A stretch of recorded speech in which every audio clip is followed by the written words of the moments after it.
Shabbat Shalom, meus irmãos, como vocês estão? Espero que estejam todos bem. Sejam bem-vindos em mais um estudo do canal Voltando ao Jardim. Hoje o nosso estudo vai ser sobre o reino dos céus. Esse assunto que é tão importante e faz parte, ou seja, é o centro da mensagem do Senhor Jesus. Ele veio até nós em forma de carne para manifestar o reino para nós. Para nos apresentar o reino dos céus. Então é o centro da mensagem do Senhor Jesus. Hoje nós vamos compreender o que é o reino dos céus, como entrar no reino dos céus e se de verdade estamos dentro do reino dos céus. Já estamos inseridos nele. Porque tem muita gente, amados, creia, tem muita gente, muito cristão sincero, muito crente no Senhor Jesus que acha que já está dentro do reino dos céus e não está. Então é muito importante nós compreendermos o que é o reino dos céus. Amém?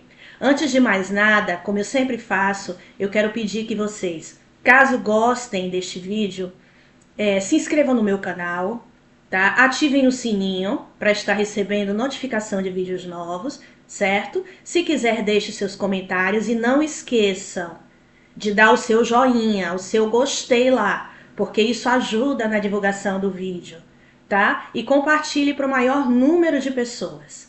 Amém? Então vamos lá. Hoje nós vamos compreender o que é o reino dos céus. Amém? Então, vamos lá. É importante entender, primeiro, antes de tudo, o que é o reino dos céus e a sua mensagem, tá? Se eu não conheço algo, eu deixo de saber o que é necessário para obter algo, não é verdade?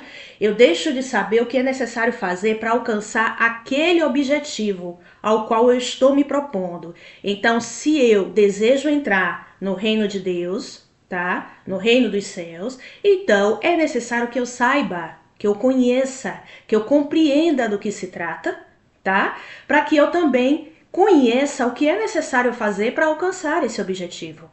Amém?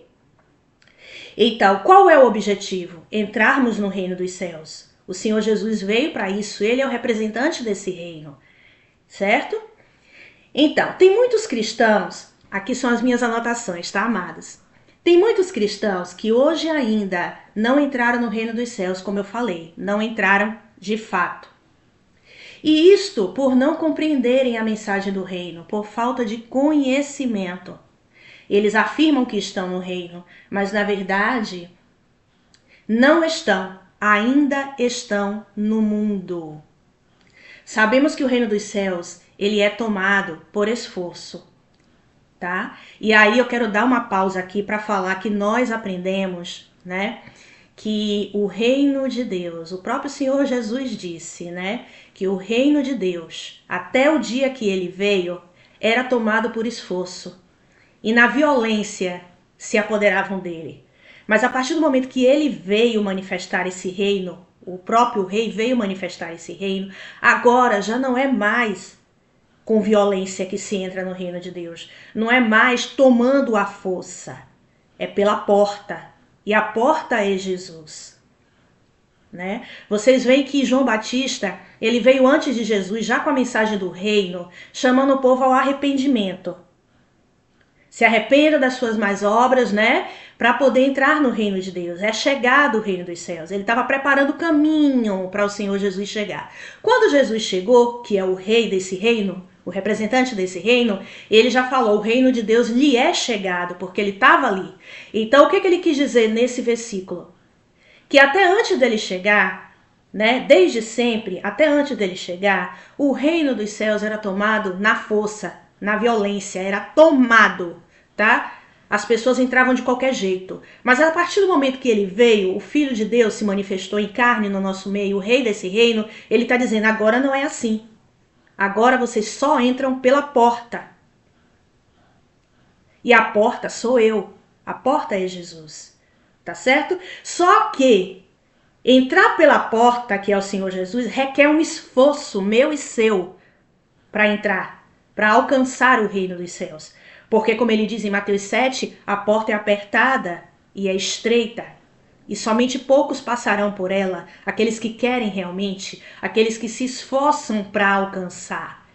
Então, assim, com a vinda do Senhor Jesus, a primeira vinda dele, que ele se manifestou em carne, então já não é mais tomado à força, com violência, batendo na porta, entrando de qualquer jeito no reino dos céus, tá? Pela força do braço, fazendo violência, mas agora se entra pela porta, e a porta é Jesus. Mas para passar pela porta, você tem que se esforçar, entendeu? Para alcançar a porta e passar por ela, que é o Senhor Jesus. Compreendeu?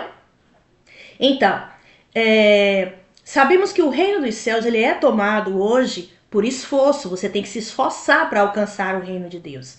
Ele é alcançado por esforço. Então, se eu não conheço o que é necessário para entrar no reino dos céus, eu posso ficar de fora. Ou eu posso achar que estou dentro e ainda estou fora por não conhecer quais são os requisitos para entrar no reino dos céus. Isso é muito sério, amados. Porque tem muitos crentes sinceros, tá? Que acham que estão no reino dos céus e ainda não estão. Isso é muito sério, isso é muito grave. Tá bom? Então, assim, nós vamos começar tirando uma dúvida bem simples, mas que eu também já tive no passado. Existem dois reinos? São dois reinos, porque em um evangelho fala reino dos céus, que é o evangelho de Mateus. Em outros evangelhos, como o de Marcos e o de Lucas, eles mencionam o reino de Deus. Então, é um reino só? Está se falando de um reino só? Ou são dois reinos? Vamos ver. Eu separei aqui, como exemplo, 3 trechos.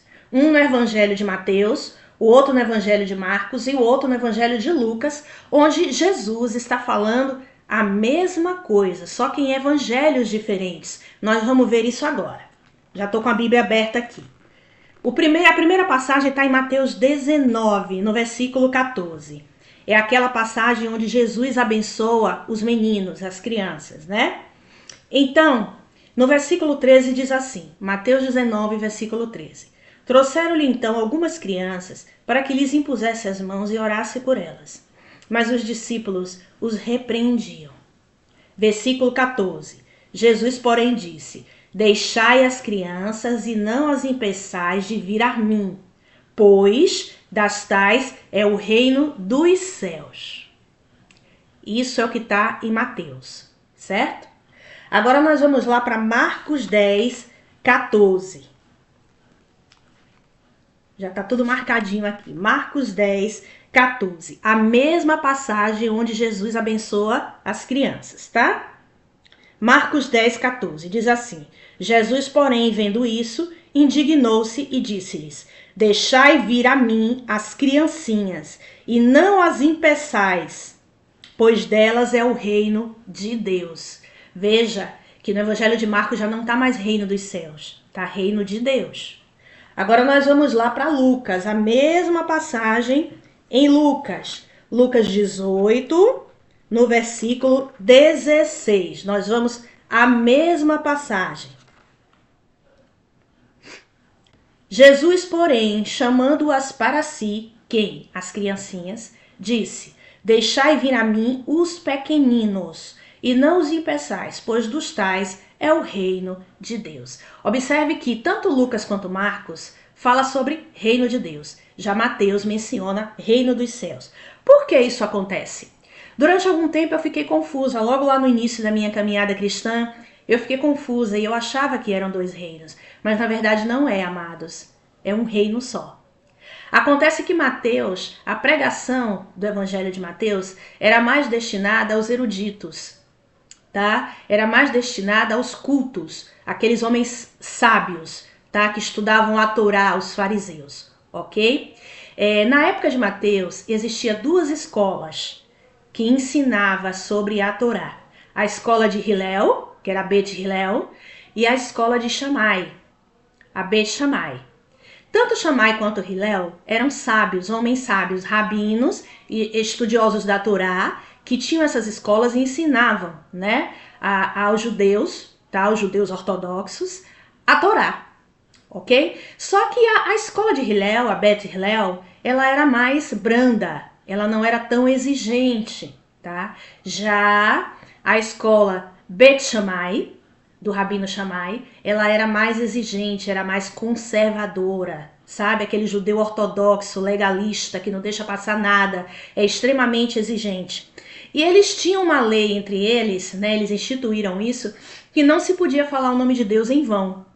Não se podia ficar mencionando o nome de Deus a toda hora, a qualquer momento que quisesse, tá? E o Rabino Shammai, o sábio, ele era muito rigoroso com isso, portanto aqueles também que frequentavam a escola dele também seguiam a mesma coisa. Então, Mateus não podia ficar falando o tempo todo reino de Deus, reino de Deus, reino de Deus. Então qual foi a saída? Reino dos céus. Porque quando fala reino dos céus, se entende que é algo espiritual vindo de Deus, né? E eu digo para vocês que isso foi muito bom, porque hoje para nós, né, que lemos a Bíblia, nós podemos nos localizar, porque nós entendemos que o reino dos céus é algo espiritual, é um reino espiritual que pertence a Deus, né? Isso ficou bom para nós, né? Foi permitido pelo Senhor, acredito que por isso, certo? Então, com isso, é só para dizer a vocês que existe apenas um reino, que é o reino de Deus. Então, tanto o reino dos céus quanto o reino de Deus é a mesma coisa.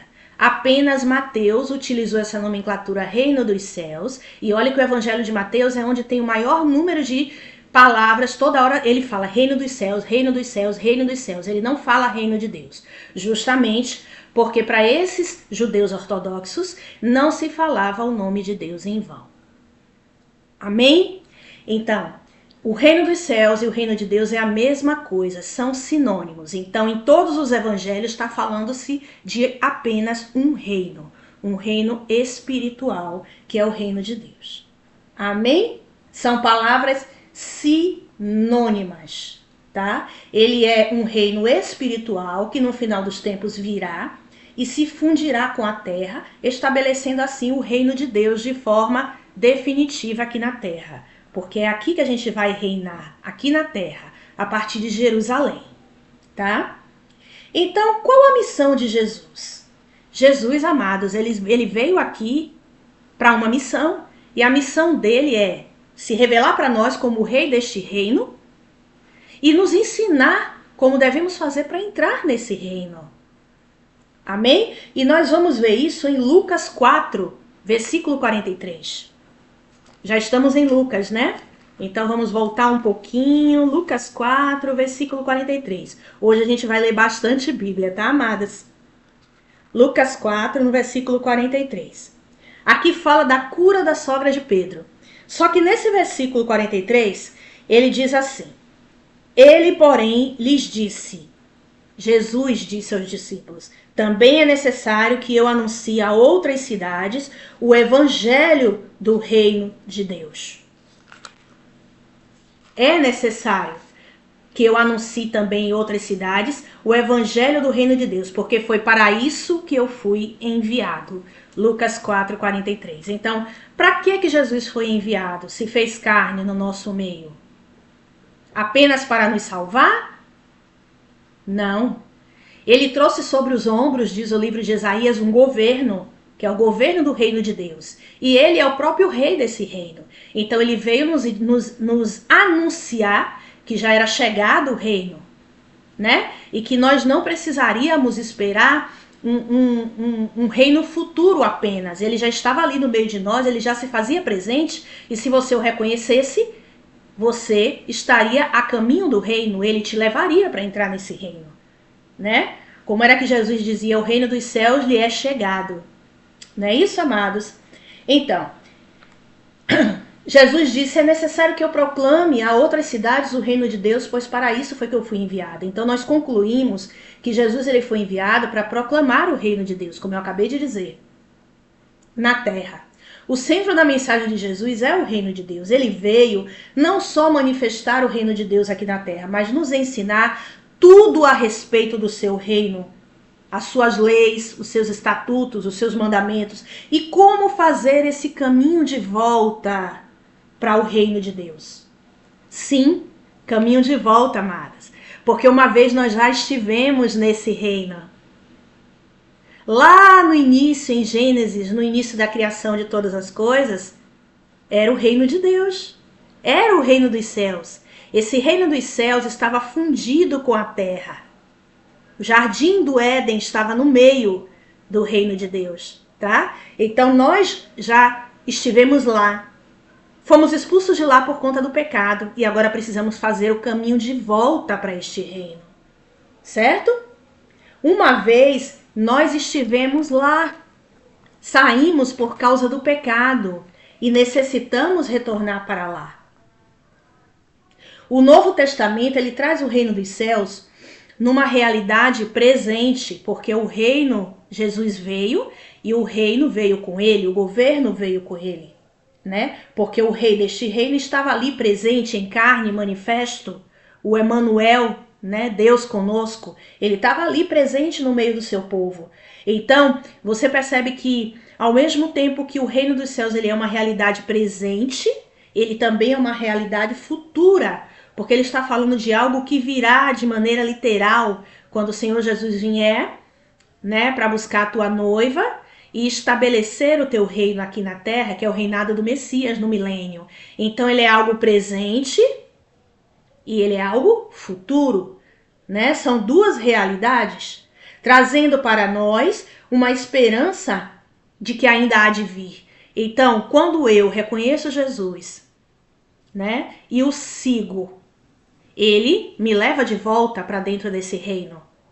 Então, hoje é algo presente, porque a partir do momento que eu faço todo o caminho de volta, né, morro, nasço de novo e entro no reino dos céus, tá? Então ele se torna presente para mim. Eu vou estar vivendo aqui nessa era, certo? Eu vou estar vivendo aqui nessa era que é uma era do maligno, tá? Que não é minha, porque a minha era está por vir, mas eu já experimento aqui poderes do mundo vindouro. Eu já vivo numa realidade de filho de Deus. Eu já vivo numa realidade do reino.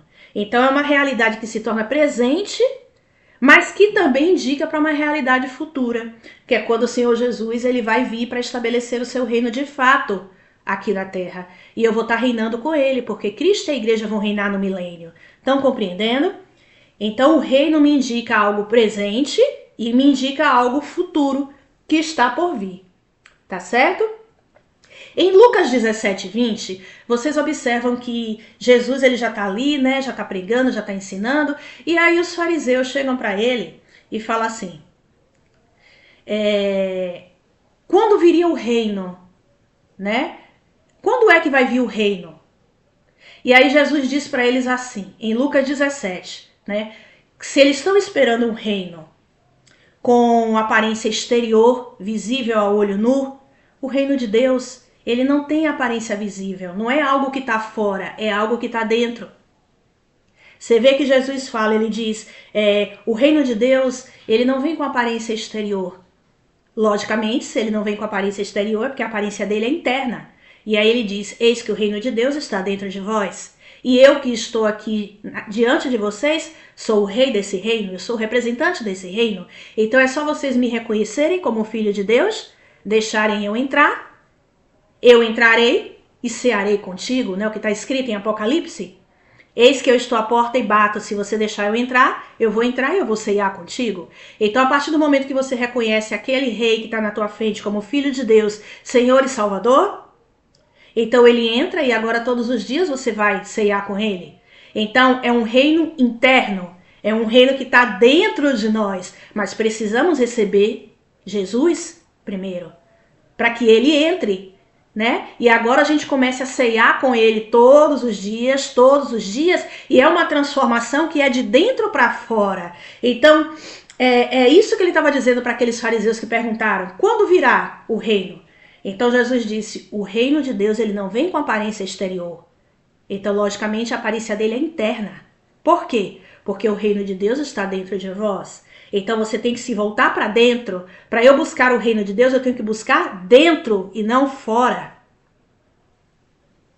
Eu tenho que deixar que Jesus entre e eu dentro comece a limpar o meu interno. Era isso que ele dizia para os fariseus. Vocês se preocupam tanto em limpar o externo, né, do copo, sendo que o interior está sujo. Vocês são como sepulcros caiados. Por fora tem a aparência de que está vivo, mas dentro está cheio de imundícia. Então você vê que o reino de Deus é dentro. Você tem que vir para dentro do Senhor Jesus, tá? A restauração ela é de dentro para fora. Compreendeu, meus queridos? Então vamos voltar lá no Éden. Em Gênesis 1:26, nós vemos papai criando o homem, né? Vimos que papai criou o homem e colocou ele num lugar que seria a perfeita expressão dos céus na terra, o reino dos céus, o jardim do Éden. Esse lugar, ele manifestava o desenho original do que já existe no céu, do que estava no céu, né? Ou seja, o papai, ele manifestou o reino dos céus, que é um reino espiritual, na terra. Fez o jardim do Éden, colocou os animaizinhos, criou todas as coisas, criou o homem, do homem tirou a mulher e botou eles lá dentro para guardar o jardim. Então ali era a expressão, a perfeita expressão do céu na terra, desse reino dos céus na terra. Esse lugar manifestava o desenho original do que estava no céu. Ali o papai, ele tinha comunhão direta com o homem, uma conexão total com o homem. O papai, observe que o texto vai dizer que o papai ele passeava neste lugar. E ele visitava o homem, Adão, todos os dias na virada da tarde, né? Neste lugar, na viração do dia dentro do jardim. Mas aí o que foi que aconteceu? Adão e Eva desobedeceram e pecaram contra Deus, tá? Então o que foi que aconteceu quando eles pecaram? Houve uma quebra do relacionamento com o papai. Essa conexão com os céus foi quebrado. E eles foram expulsos do jardim, perderam o acesso a este lugar, o paraíso, e principalmente a sua conexão com o papai. Agora, por conta do pecado, o homem estaria afastado de Deus e, portanto, destituído da glória de Deus. E condenados o quê? À morte. Entendeu? Então, quando houve o pecado, houve uma desconexão, houve uma quebra de um relacionamento. E, portanto, houve uma separação entre aquele reino dos céus e o reino que já estava na terra, unido, fundido. Compreendeu? Para vocês entenderem, é como se o papai pegasse e recolhesse de novo o jardim do Éden que está lá nos céus. A Jerusalém, a nova Jerusalém que está lá nos céus. Nos céus, amados, existe um santuário de Deus. Então, é como se ele fosse recolhido por conta do pecado. O homem foi expulso do jardim. Compreendeu? E com isso, porque agora o pecado entrou no mundo e com o pecado a morte, agora inaugura-se um tempo de trevas sobre a terra. Surge um império maligno das trevas, a qual todo pecador estaria submetido, vivendo como escravo por conta do pecado. Tá vendo? Por esse motivo, papai, em sua presciência, porque ele é soberano, ele é presciente, ele já sabe de todas as coisas que vão acontecer, né? Passado, presente e futuro, ele sabe de tudo, ele é presciente. Então ele já criou um plano de salvação no seu filho, para nos resgatar. O amor dele é tão grande por nós, porque a partir do momento que pecamos e que fomos expulsos do jardim do Éden, nós estávamos condenados à morte, na região dos mortos. Tá? Mas o papai, já sabendo o que ia acontecer em sua presciência, já criou um plano de salvação no seu filho Jesus. Já criou um caminho de retorno para o jardim. Já criou uma maneira de nos reconciliar com ele por meio do seu filho Jesus, entendeu? Um plano de salvação para o homem através do seu filho Jesus. O segundo Adão. O apóstolo Paulo fala em uma das suas cartas, né? Ele fala que Adão, que estava lá no jardim, o primeiro homem que foi criado, Adão, é o primeiro Adão. E Jesus é o segundo Adão.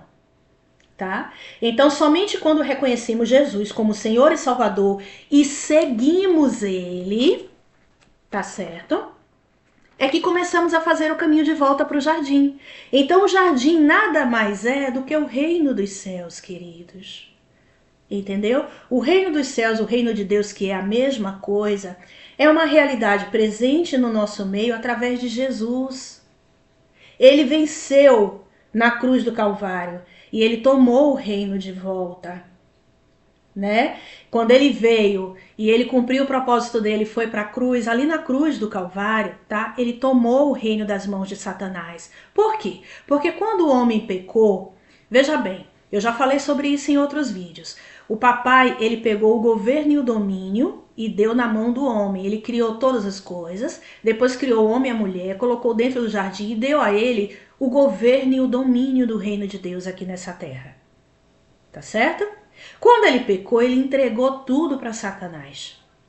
Então, quando Jesus veio, o segundo Adão, se o primeiro, por conta da desobediência, pecou, o segundo Adão, extremamente obediente, em nada pecou. E ele foi para a cruz do Calvário. E quando ele foi na cruz do Calvário e se ofereceu como oferta viva lá, por amor ao Pai e por amor a nós, para nos resgatar, tá? Ali já houve a tomada do reino. Ele pagou o preço, então ele já tomou o reino de volta. Tanto que a palavra de Deus diz que o diabo, ele já está condenado, ele já foi julgado, ele já está condenado. Então, no plano espiritual, tudo já aconteceu. O reino já é do nosso Senhor Jesus. Satanás já foi julgado e já foi condenado. Compreendeu? Agora ele vai vir no tempo determinado, e nós já estamos próximo, para estabelecer de fato e de verdade no mundo físico. Compreendeu, queridos? Então hoje nós já temos acesso a esse reino por meio do que Jesus fez, tá? Então o reino hoje ele já pertence ao Senhor Jesus. Porém, ele jaz no maligno, ele está mergulhado no maligno. Por quê? Porque a partir do momento que o homem pecou, surgiu um novo império, o império das trevas. E contaminou toda a terra, subjugou toda a terra, escravizou não só o homem, como toda a terra. Você percebe em Gênesis que a partir do momento da queda do homem, ele teve que trabalhar. Ele só ia se alimentar se ele trabalhasse com o suor do teu rosto, né? E a terra, que antigamente era plena, começou a dar abrolhos, ervas daninhas. Então trouxe maldição não só para o homem e para a mulher, mas também para toda uma terra. A terra se tornou maldita, a terra ficou doente. Compreendeu? Então, o reino ele se faz presente. Então, Jesus, amados, ele já venceu na cruz do Calvário. E ele já tomou o reino de volta das mãos de Satanás. E já o julgou e já o condenou. Ele já venceu e por isso hoje, por meio dele, nós podemos fazer o caminho de volta. Nos reconectarmos ao papai para termos o quê? A vida eterna. Você entendeu? Jesus ele abriu um novo e vivo caminho que nos leva ao papai. O véu do Santo dos Santos foi rasgado. Então, por meio de Jesus, nós temos acesso direto ao Pai. Ele é o caminho, a verdade e a vida. Compreende? Então, por isso hoje o seu reino, ele já se faz presente no nosso meio. Através do quê? Das manifestações deste reino. Quais são as manifestações desse reino? Curas, prodígios, maravilhas, que são algumas das suas manifestações, né? A expulsão de demônios também, né? Então, o reino já é chegado na pessoa de Jesus. É um poder real, tá? É um poder real, mas que pertence ao mundo vindouro e a gente já pode experimentar aqui, neste mundo, nesta era. Compreendeu?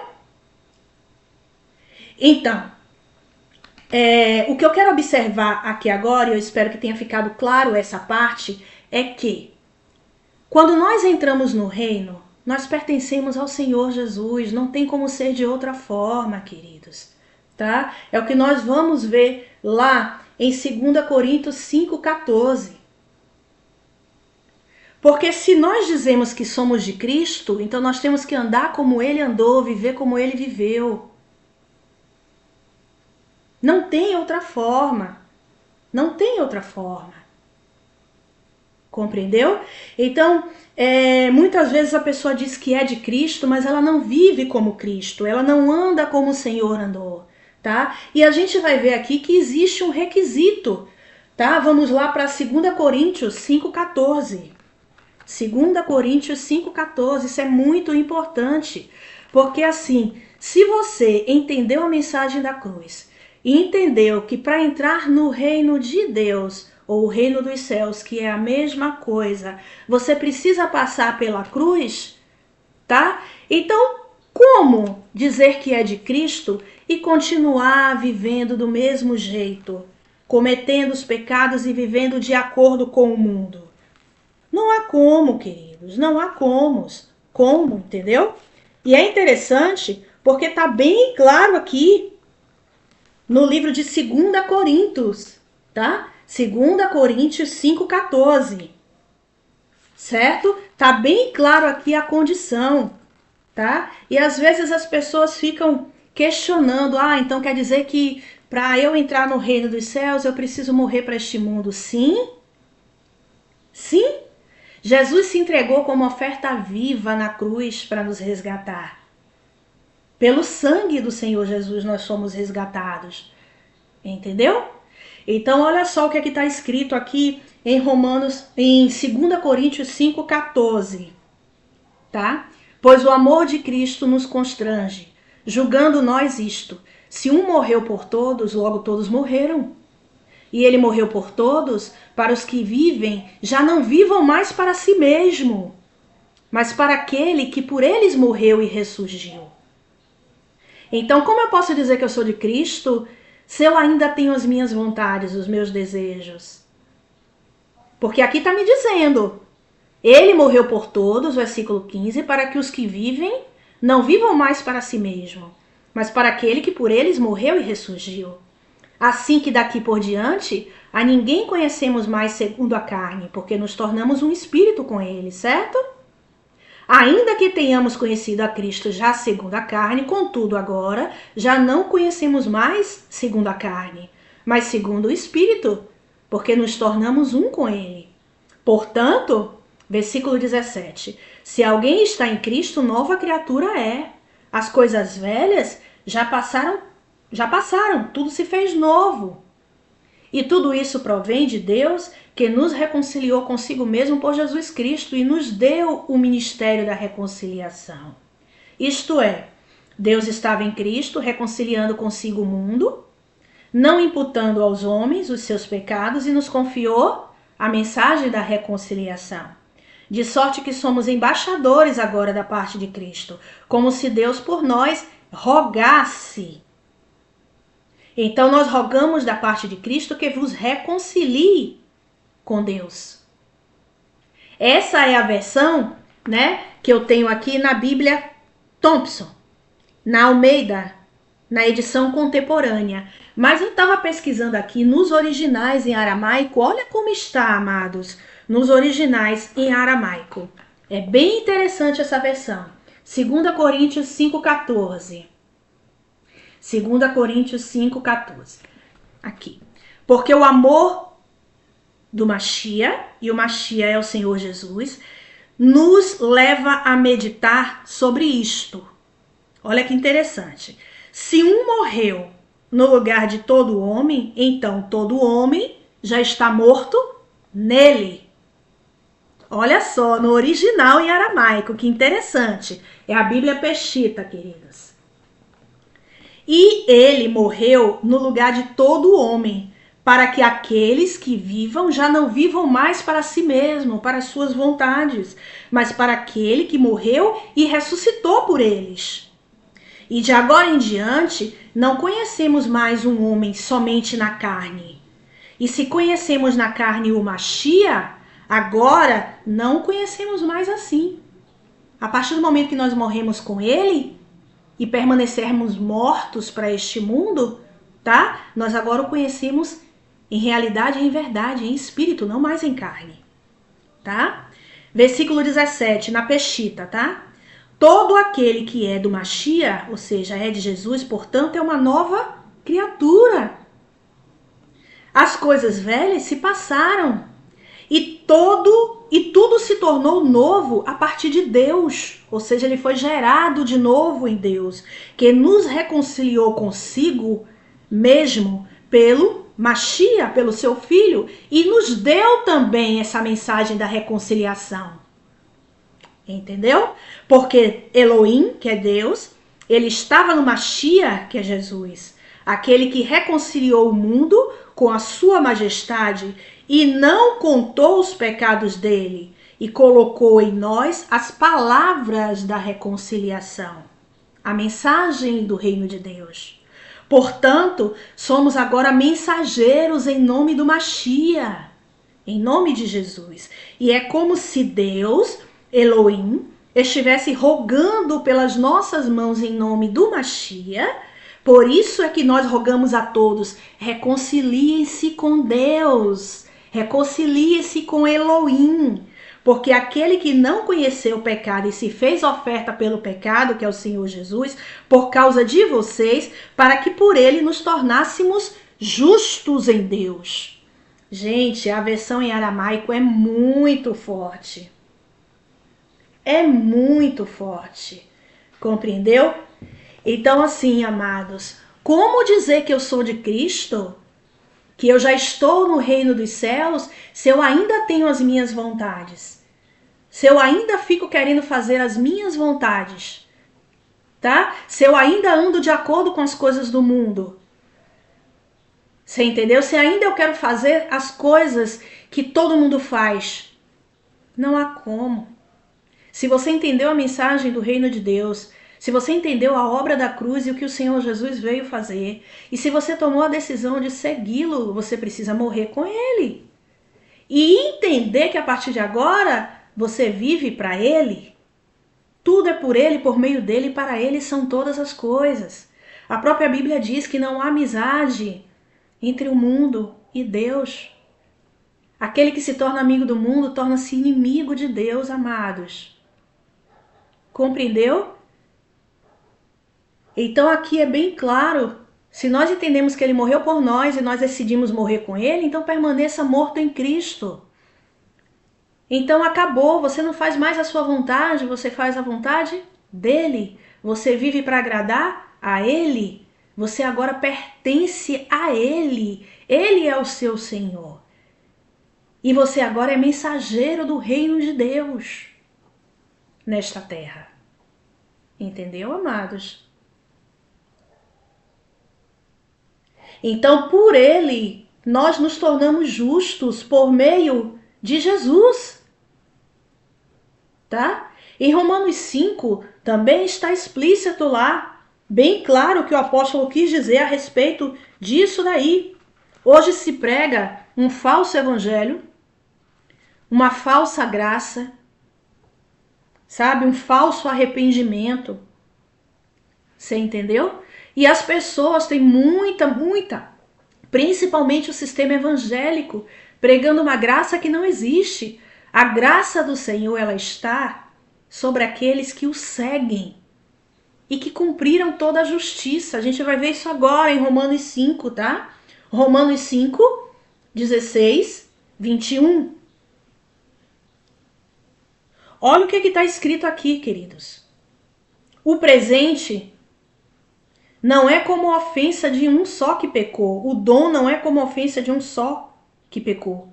O juízo veio de uma só ofensa, na verdade, para a condenação, mas o dom gratuito de Deus veio de muitas ofensas para a justificação. Isso é Romanos 5, do 16 ao 21, tá? Eu vou preferir ler na Peshita, no aramaico, porque a versão ela é muito melhor e você vai compreender, tá? Romanos 5, do versículo 16 ao 21. Olha o que está escrito. Se a desobediência de um e a transgressão de um também não foi como o presente de Deus, porque o julgamento feito a partir de um resultou em condenação, ou seja, o primeiro Adão nos trouxe condenação, mas o presente de Deus, que é Jesus, o segundo Adão, tornou os muitos pecados em justiça. Versículo 17. Pois se por causa da transgressão, ou seja, desobediência de um, a morte reinou, muito mais os que recebem da abundância da graça e da dádiva de Deus e da justiça reinarão em vida pela mão de um, que é Jesus, o nosso Yeshua HaMashiach. Da mesma forma, portanto, por causa da transgressão de um, a condenação esteve sobre todos os filhos dos homens. Assim também, por causa da justiça de um, o mérito para a vida será a todos os filhos dos homens. Então o que ele está dizendo aqui? Que no primeiro Adão houve a desobediência, e pela desobediência de um, todos os filhos estavam condenados, né? Todos os filhos de Deus, condenados em suas ofensas, por conta do pecado, mergulhados e condenados em suas ofensas, né? Condenados à morte. Mas por causa da obediência de um, que é o Senhor Jesus, o segundo Adão, todos nós recebemos da graça dele e fomos justificados nele. Entendeu? A desobediência de um trouxe morte e a obediência de um trouxe vida. Portanto, versículo 19, tal como por causa da desobediência de um filho do homem, muitos se tornaram pecadores, assim também pela obediência de um, muitos se tornaram tzadikins, ou seja, justos, em hebraico, em aramaico. E a entrada em vigor da Torá, das leis de Deus, aumentou a lista de pecados. E onde aumentou a lista de pecados, também abundou a graça. Né? Nós conhecemos muito isso. Aonde aumentou o pecado, superabundou a graça do Senhor Jesus. Tal como o pecado reinou na morte, assim também reinará a graça na justiça para a vida eterna, por meio do nosso Senhor Jesus, o Yeshua HaMashiach. Então, queridos, só está debaixo da graça do Senhor aqueles que cumprem a justiça de Deus, que andam de acordo com a Torá, com as leis de Deus, que seguem Jesus. Compreendeu? Então, isso que é pregado hoje na maioria das igrejas é uma falsa graça. O que é pregado é que Jesus já fez o sacrifício por nós e que a gente não precisa mais fazer, é só crer. E que a graça do Senhor Jesus nos cobre, né? E nós podemos viver debaixo da graça fazendo as nossas vontades. A graça só está, favor e honra de Deus, a graça só está naqueles que creem no Senhor Jesus, que creem na obra da cruz, que entenderam que precisam morrer também para este mundo e viver para Cristo. Então a graça está sobre eles, sobre os justos. Você entendeu, queridos? Na Bíblia nossa aqui, na Almeida contemporânea, diz assim, Romanos 5, é o mesmo que eu estava lendo na Peshita. Romanos 5, a partir do versículo 18. Pois assim como por uma só ofensa veio o juízo sobre todos os homens, para a condenação, assim também por meio de um só ato de justiça, que foi o de Jesus, veio a graça sobre todos os homens, para a justificação e vida. Pois como pela desobediência de um só homem muitos foram feitos pecadores, assim pela obediência de um, muitos serão feitos justos, né? Veio, porém, a lei. Por que Deus enviou a lei, a Torá, lá no Antigo Testamento? Né? Por que ele enviou as suas leis? Veio, porém, a lei para que a ofensa abundasse, para que o pecado abundasse, para que as pessoas conhecessem o pecado, né? Então, por meio de Jesus, a graça também veio, mas veio porque ele cumpriu a justiça para a vida eterna. Então percebam, meus queridos, que a graça verdadeira do Senhor está sobre os justos. A graça vem pela justiça e a justiça pela fé. E não a fé fingida, não uma fé, você crê em Deus, eu creio. Você tem fé, eu tenho fé. Uma fé só de boca, não. A verdadeira emuná, como eu ensinei a vocês, fé e obediência. Eu preciso praticar justiça na terra. Eu preciso reconhecer o Senhor Jesus e segui-lo. E ir praticando justiça todos os dias, praticar as leis de Deus, observando os mandamentos para que eu seja limpo, para que eu seja purificado e possa entrar no reino de Deus. Então, quando eu entendo tudo isso e eu vou para a cruz, então a graça vem sobre mim e eu sou salvo. A graça vem pela justiça e a justiça pela fé. E a fé precisa de obras, as obras da fé. É aquilo que você faz praticando justiça todos os dias, são as obras da fé que te levam para o reino de Deus. Foi assim que o Senhor determinou, e o meu justo viverá pela fé. de fé em fé, de glória em glória. Então você precisa ter obras da fé. O próprio apóstolo Tiago, ele fala, ele diz, a fé sem obras, ela é morta. Eu preciso ter obras da fé. Não mais as obras da lei, como era no Antigo Testamento, matar animais, sacrificar animais, mas obras da fé, obras de justiça. Então a graça, ela só está sobre os justos. Eu preciso crer no que o Senhor fez na cruz e preciso fazer o mesmo. Entendeu? Eu preciso morrer junto com ele para que a graça do Senhor esteja sobre mim.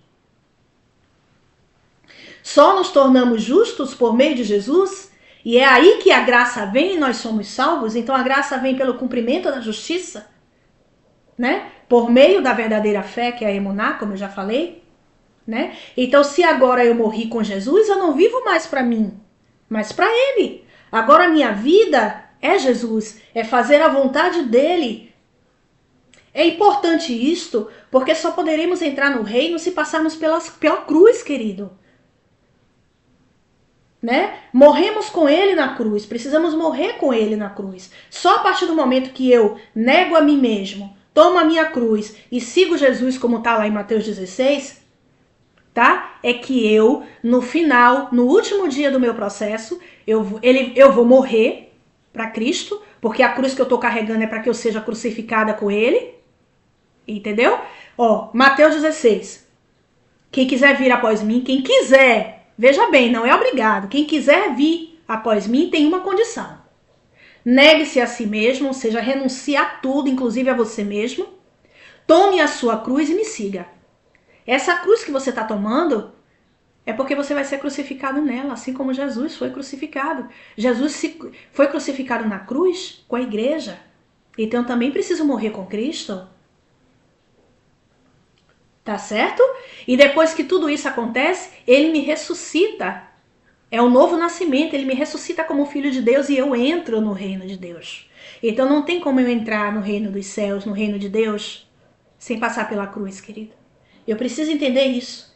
E depois que eu passei pela cruz e agora eu estou dentro do reino de Deus como filho de Deus legítimo, eu agora vivo para ele, somente para ele. Eu morri para este mundo e eu preciso permanecer morta para este mundo. Eu agora pertenço a um reino e eu agora pertenço ao Rei Jesus. Tá? Então nós precisamos entender uma outra coisa importante. Existe uma diferença muito grande entre perdão de pecados e expiação de pecados. O perdão de pecados a gente recebe no momento que você reconhece o Senhor Jesus como seu Senhor e Salvador.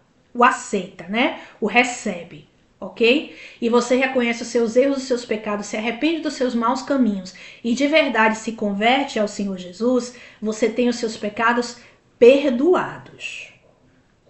Mas a expiação do pecado, que é a remoção de uma forma definitiva do pecado, de toda a iniquidade de dentro de você, só acontece na cruz. Existe uma diferença entre perdão e expiação. Entendeu? A expiação do pecado, ela se dá na cruz, quando eu decido morrer por Jesus. É o sacrifício perfeito, ele morreu por mim, eu morro por ele.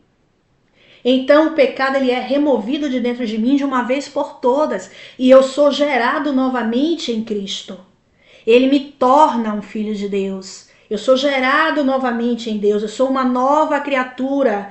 Eu agora tenho uma nova natureza, a mesma natureza do meu Pai. Nova criatura, novo nascimento. E as coisas velhas já se passaram. Então eu tenho a mesma natureza, agora eu tenho a semente divina morando dentro de mim. Portanto, não há mais pecado. Eu vou andar como um justo na terra. Compreendeu, queridos? O que é pecado?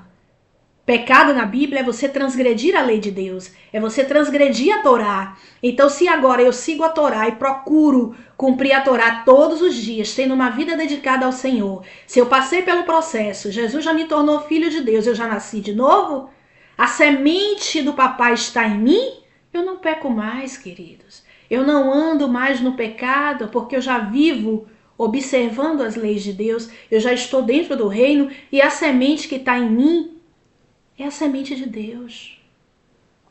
Eu me tornei santo como Ele. Eu me tornei seu filho. É o que está escrito em 1 Pedro, aquele que é nascido de Deus não peca, porque a semente divina está nele. Compreendeu? E nós vamos ver que é necessário a expiação dos pecados. O perdão de pecados somente não basta, é necessário a expiação. Nós vamos ver isso muito claro em Hebreus 9.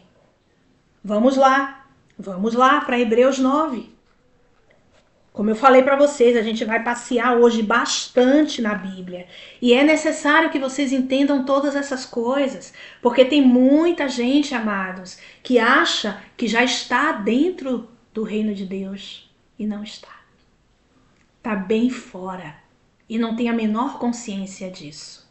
Porque não lhes foi ensinado. Compreendeu? Hebreus 9, vamos lá. Vamos lá para o livro de Hebreus. Esse Hebreus 9 a gente já estudou em outro tempo.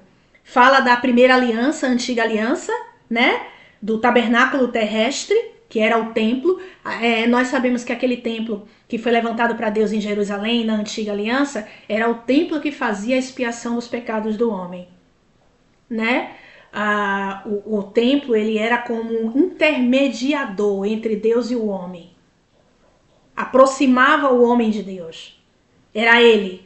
Quando Jesus veio, ele se tornou o mediador. Compreendeu? Então, Hebreus 9, eu já vou lá para o versículo 11 para a gente ganhar tempo. Fala sobre o sangue de Cristo. Olha o que diz Hebreus 11.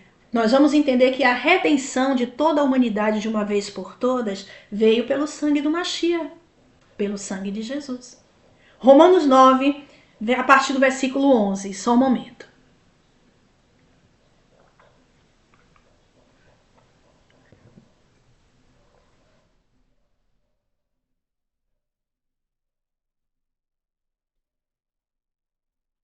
Eu estava dando uma verificada na bateria, queridos.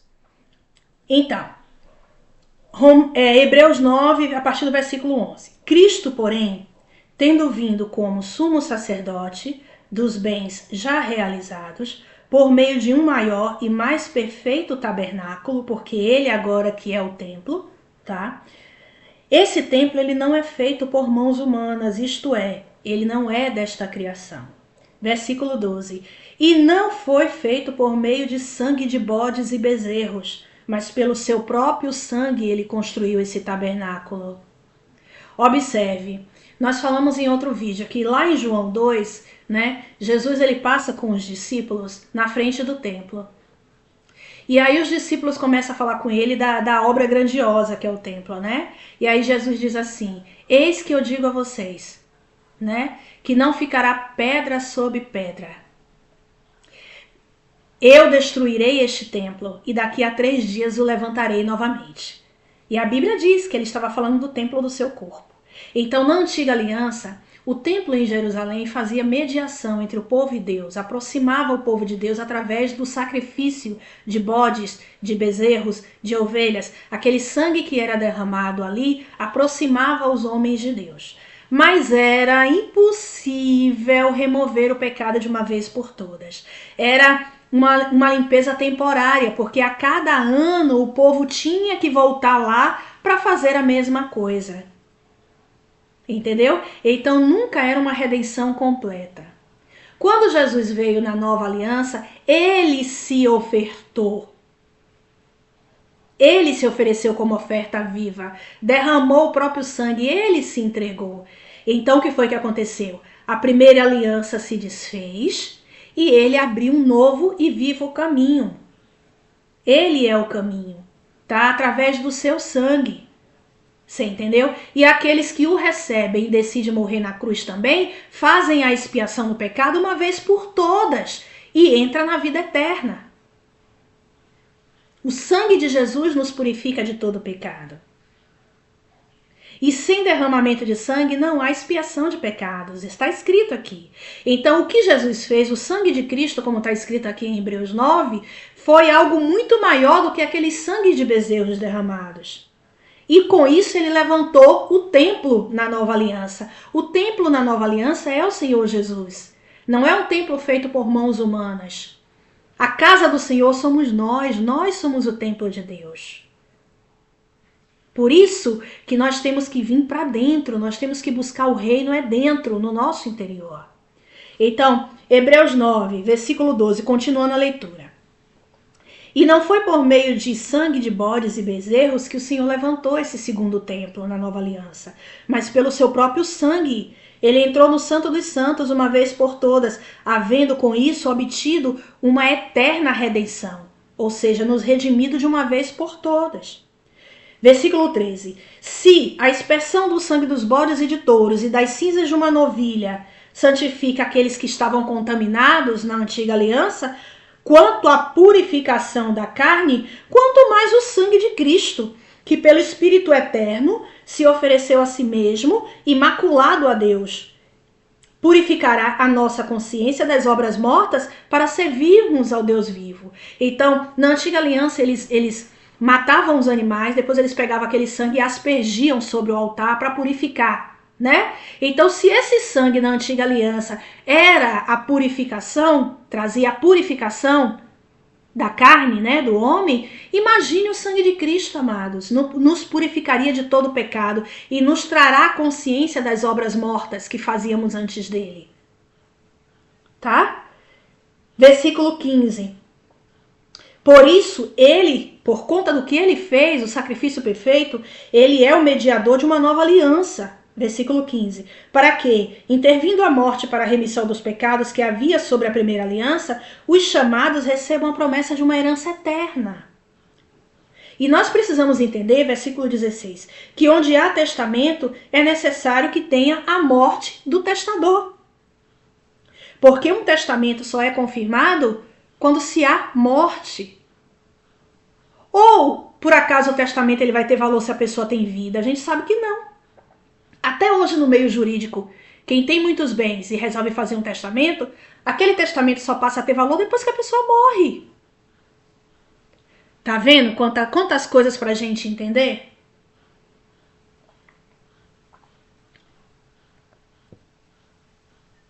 E é por isso que nem a primeira aliança foi consagrada sem sangue, ou seja, nós vemos que lá na primeira aliança, na antiga aliança com a morte dos animais, tinha derramamento de sangue. Havendo Moisés anunciado a todo o povo todos os mandamentos segundo a lei, ele pegava o sangue dos bezerros e dos bodes com água, lã vermelha e o hisopo, e aspergia tanto no livro como em todo o povo. E diziam, este é o sangue da aliança que Deus ordenou para vós. Isso era na antiga aliança. Semelhantemente, versículo 21, ele aspergiu com sangue também o tabernáculo e todos os vasos do ministério sagrado. Então, quase todas as coisas, segundo a lei no Antigo Testamento, se purificavam com sangue. E sem derramamento de sangue não há remissão de pecados.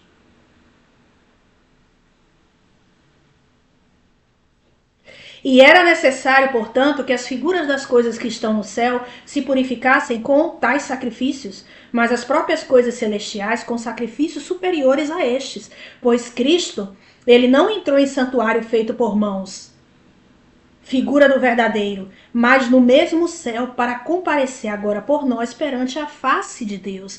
Então, se na antiga aliança já existia derramamento de sangue, na nova aliança tem que ter, queridos. Jesus ele foi para a cruz com a igreja. Se ele já fez a parte dele, já derramou sangue, nós temos que derramar sangue, queridos. E eu não estou falando de um sangue literal, espero que vocês entendam isso. Quando a gente fala de derramar sangue, a gente está falando de entregar a sua vida completamente a Deus. É você se entregar como oferta viva no altar de Deus, assim como Jesus fez. Você vai observar que lá na passagem de Noé, depois que acontece todas as águas do julgamento, acontece tudo e Noé sai da arca, o papai permite a Noé comer carne, porque antes não era permitido. E ele diz, a partir de agora vocês podem comer carne, mas não toquem no sangue, porque no sangue está a vida. Então, hoje, Nós não vamos derramar sangue literal. O nosso sangue está representado com a nossa vida. O nosso sacrifício tem que ter derramamento de sangue.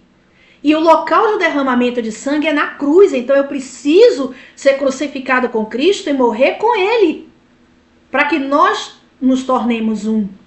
O derramar do sangue na nova aliança é toda a sua vida para Ele. E agora viver por Ele.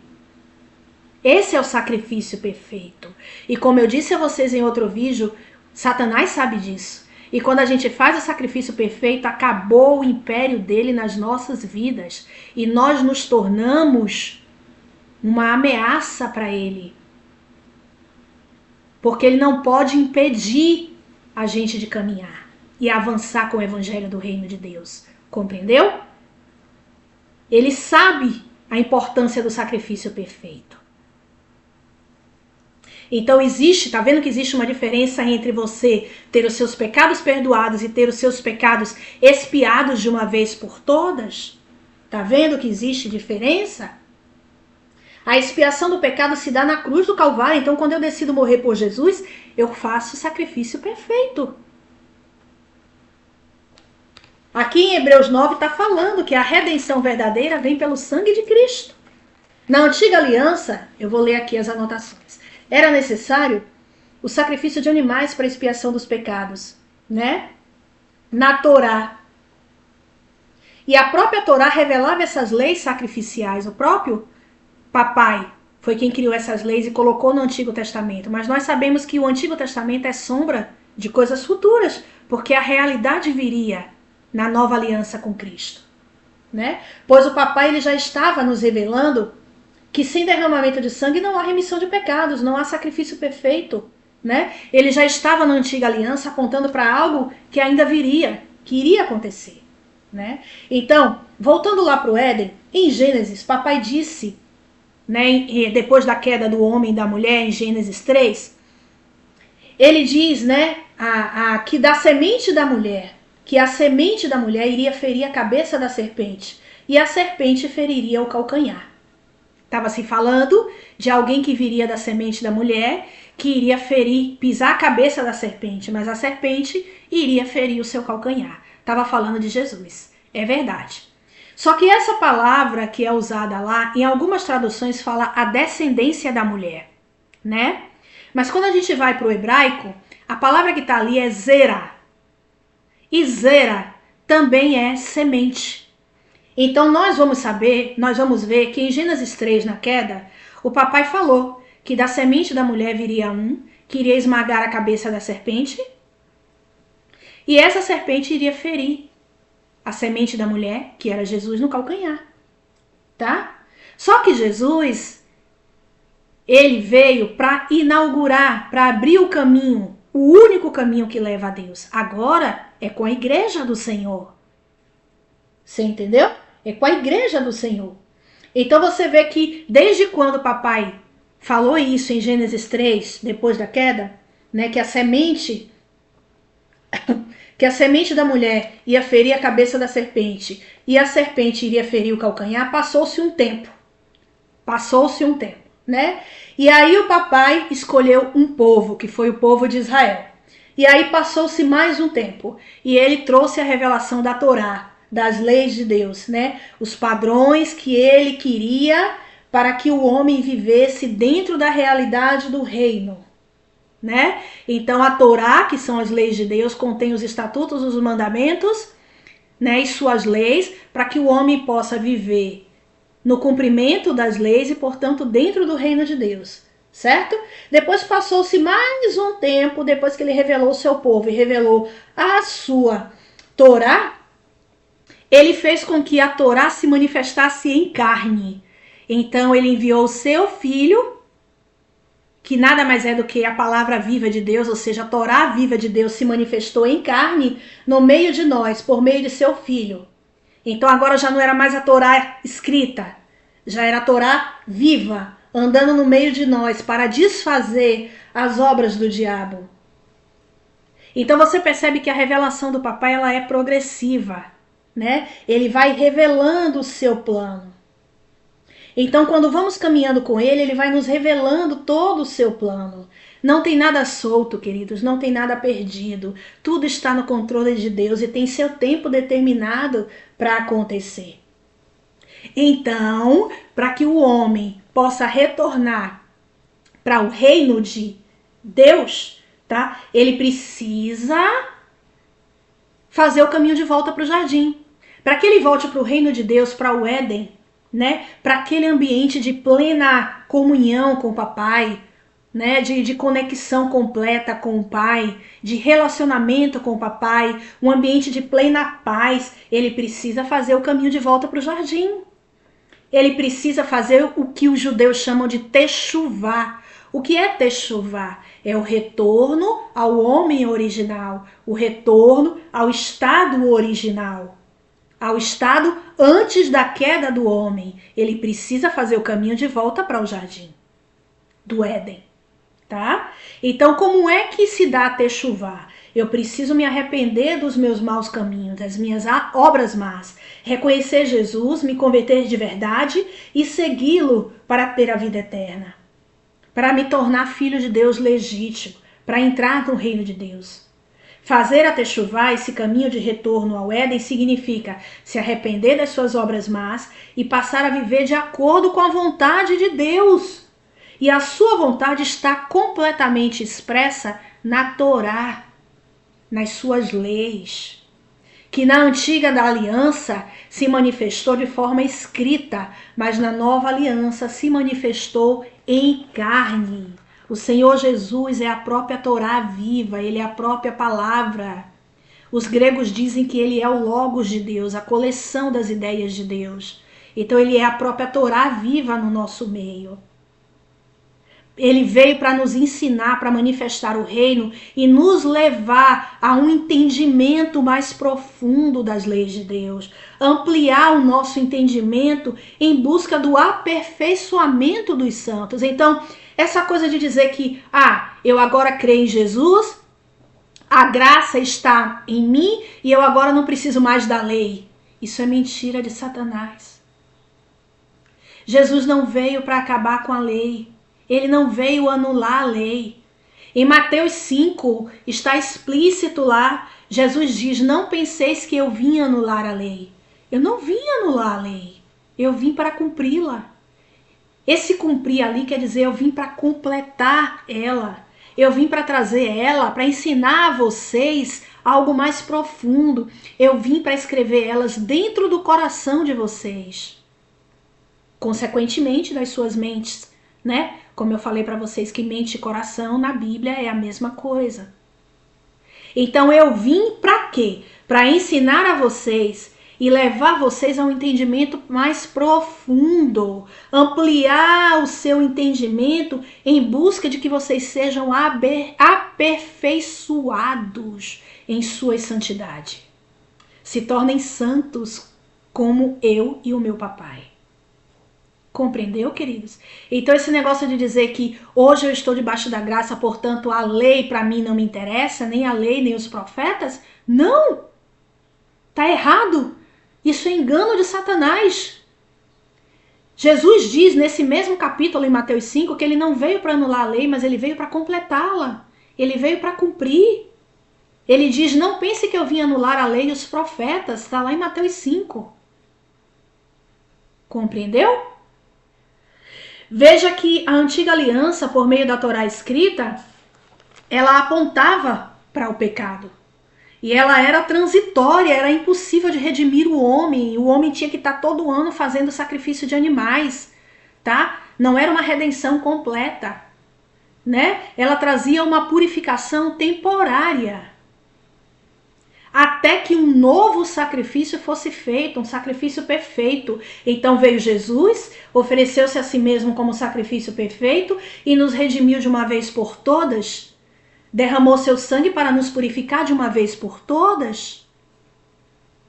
Se você observar, todos nós quebramos a primeira aliança nos dias do templo, né? Eram oferecidos o que nos dias do templo? Sacrifícios diariamente de animais. E mesmo oferecendo sacrifícios de animais, o homem continuava pecando. Mas e hoje? Aí vem a grande pergunta, e hoje? Sabemos que não existe mais templo, né? A cidade de Jerusalém está lá, mas o templo de Deus já não existe mais. Certo? Então fica uma pergunta, onde estão sendo realizados os sacrifícios para quem ainda não entrou no reino de Deus, quem ainda está na primeira aliança? Onde é que está sendo feito esses sacrifícios para Deus? Aí alguém pode dizer, irmã, mas eu oro 3 vezes ao dia, ou então eu oro para Deus todo dia, eu levanto de madrugada para orar, eu costumo fazer jejum, tá? Eu frequento as igrejas, eu frequento a denominação que eu já estou acostumada, eu não perco um culto, eu leio a Bíblia, eu estou fazendo a obra na igreja, no templo que eu congrego, eu estou fazendo a obra, eu sempre estou ali junto, no serviço de Deus, eu estou trabalhando, servindo ao Senhor. Mas e cadê o sangue, queridos? Onde é que está o sangue? Nisso tudo. Perceba que o objetivo dos sacrifícios no templo na antiga aliança era aproximar o homem de Deus. E nós acabamos de ler em Hebreus que sem derramamento de sangue não há expiação de pecados. Então, se hoje eu ainda estou na primeira aliança e eu continuo pecando, mesmo fazendo tudo isso que eu falei, orando, jejuando, eu continuo, tá? E já não há mais sacrifícios como na primeira aliança, porque não há templo, então eu não preciso mais matar animais nem derramar sangue literalmente. Então isso quer dizer que eu continuo afastado de Deus, porque quem me une ao Senhor Jesus é o sangue. É o sangue. Se não há derramamento de sangue da minha parte, então eu estou afastado de Deus. Eu continuo fora do reino. Queridos, isso é muito sério. Eu preciso que vocês entendam isso, porque isso é muito sério. Isso é muito grave. Só há derramamento de sangue se eu for para a cruz. Se eu entender a obra da cruz e morrer com Cristo, aí sim há derramamento de sangue. E o morrer é abrir mão de tudo, é renunciar a tudo, a todas as minhas vontades, a todos os meus desejos e me entregar para Jesus e viver agora para Ele. Entendendo que eu não vivo mais para mim, mas para Ele. É a entrega total de uma vida para Ele. Se eu não faço isso, por mais que eu esteja orando, jejuando, indo na igreja, não perco um culto. Se não há isso da minha parte, se eu não entendo a cruz, eu ainda estou na primeira aliança, portanto eu continuo fora do reino e afastado de Deus. Isso é muito sério, isso é muito grave, porque tem muitos cristãos sinceros que estão nessa situação. A nova aliança com Cristo se dá na cruz. O que foi que Jesus fez lá em Lucas? Se eu não me engano, Lucas 26, amados, ou é Mateus 26, eu não tenho certeza. Mas na ceia, ele fala, este é o sangue da nova aliança, bebam todos. Então, se você está bebendo do cálice de Cristo e está bebendo do sangue, você está compartilhando de uma mesma obra. Então, se Cristo morreu na cruz, eu tenho que ir para a cruz e morrer com Ele. Isso não tem nada a ver em você frequentar templos. Lembre-se, o reino de Deus é dentro. É você buscar o Senhor dentro. É você deixar Ele entrar e ceiar com Ele dentro, no seu secreto. A transformação é de dentro para fora. É o seu relacionamento pessoal com o Papai. É você comer do pão da vida todos os dias, ceiar com Ele todos os dias. É você morrer e nascer de novo. Se não há derramamento de sangue, não há remissão de pecados, não há expiação de pecados. Isso é muito forte, queridos. Você pode estar sendo frequente na sua congregação, estar lá fazendo serviço, aquilo que eles chamam de servir a Deus, que não é isso, tá? E muitas vezes você deixa a sua família de lado, você deixa as coisas que são importantes para Deus de lado, você deixa Ele de lado, que Ele deveria ser a sua prioridade. Eu conheço pessoas que estão exaustas, trabalhando na igreja, é ciclo de oração, é culto, é liderança, é congresso, é não sei o quê. e a família está destruída. Não dá atenção ao marido, não dá atenção aos filhos, não tem tempo para Deus em primeiro lugar. Essas pessoas estão fora do reino, elas ainda não foram salvas. Olha que triste, amados. O que me leva para dentro do reino de Deus é o meu relacionamento com Deus. É a minha busca diária, é ceiar todos os dias com o Senhor. Ai, gente, isso é muito forte. Mas para aqueles que entenderam a mensagem da cruz e receberam Jesus como seu Senhor e Salvador, morreram com Jesus na cruz, foram crucificados com Ele e por isso hoje se tornaram uma nova criatura, eles também se tornaram participantes de uma nova aliança no seu sangue. E por isso receberam a promessa de uma herança eterna, de uma vida eterna. Interessante que em João 17, na oração que Jesus faz a Deus, ele diz assim: para que todos conheçam a vida eterna, e a vida eterna é conhecer a Deus como o único Deus verdadeiro e a Jesus Cristo, aquele que ele enviou. Conhecer.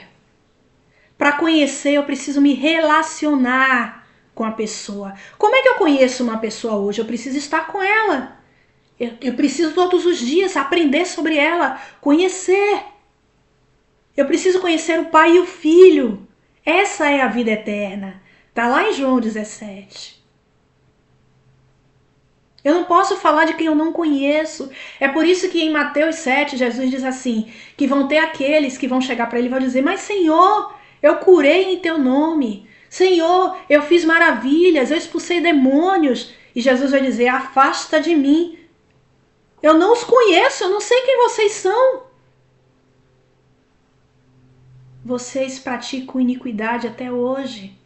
Porque a vontade de papai é que você tenha a vida eterna, e a vida eterna é conhecer a Deus como Deus único e verdadeiro, e conhecer o seu Filho, Jesus. Eu não sei quem vocês são, eu não conheço. Vocês não iam se relacionar comigo. É forte, amados. Então nós vemos que a nova aliança que vivemos hoje,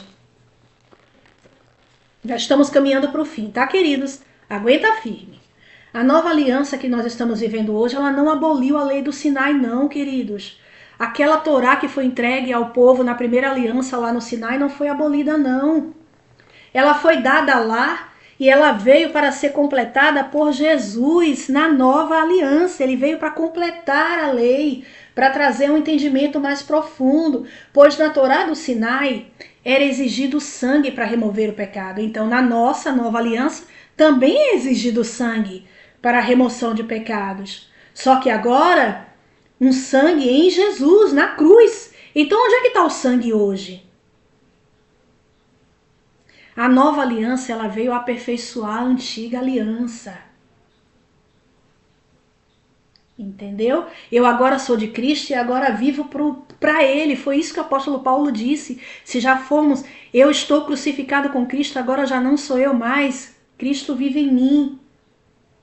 E se Ele está em mim, eu agora vivo para Ele, nós somos um. E eu tenho que buscar a santificação todos os dias. Eu tenho que permanecer morto todos os dias para este mundo.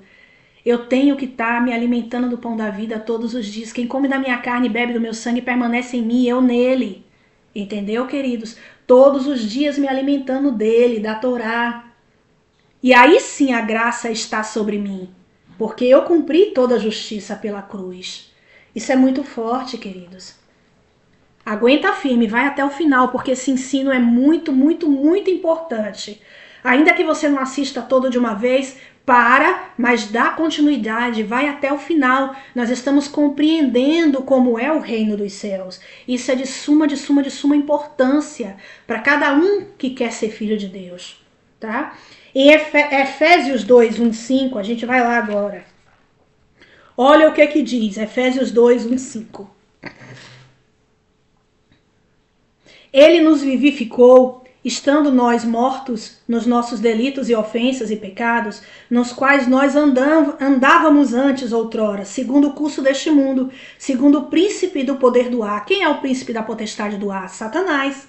Então nós vivíamos antes nesse espírito de rebeldia, Porque Satanás ele está sobre o espírito que agora opera nos filhos da desobediência. Então, quando eu andava nas minhas vontades, no meu desejo, eu pertencia ao reino das trevas. Eu era desobediente às leis de Deus. Entre eles, todos nós também estávamos e andávamos antes nos desejos da nossa carne, tá? Fazendo a vontade da carne e dos nossos pensamentos impuros. E éramos, por natureza, filhos da ira, como também os outros eram. No versículo 4, Deus, porém, que é riquíssimo em sua misericórdia, pelo seu muito amor com que nos amou, estando nós ainda mortos em vossos pecados, nos vivificou com Cristo, e pela graça de Cristo fomos salvos. E nos ressuscitou com ele para fazer-nos assentar nas regiões celestiais em Cristo. Primeiro Cristo, agora eu que sou a igreja. Entendeu, queridos? Colossenses 1, 13, 14 vai dizer: e ele nos libertou do poder das trevas e nos levou para o reino de seu Filho amado, aquele em quem temos a redenção e a remissão dos pecados.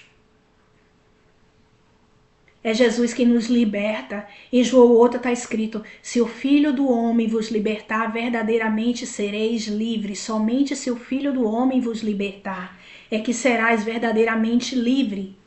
É Ele quem nos torna filhos de Deus. É Ele quem nos arranca, como está aqui em Colossenses 1. Ele nos liberta do poder das trevas e nos leva para o reino do Filho do seu amado, aquele a quem temos a redenção e a remissão dos pecados. Não é por mim e por você, é Jesus quem faz isso. Mas eu tenho que negar a mim mesmo, tomar minha cruz e seguir Jesus. Você entendeu?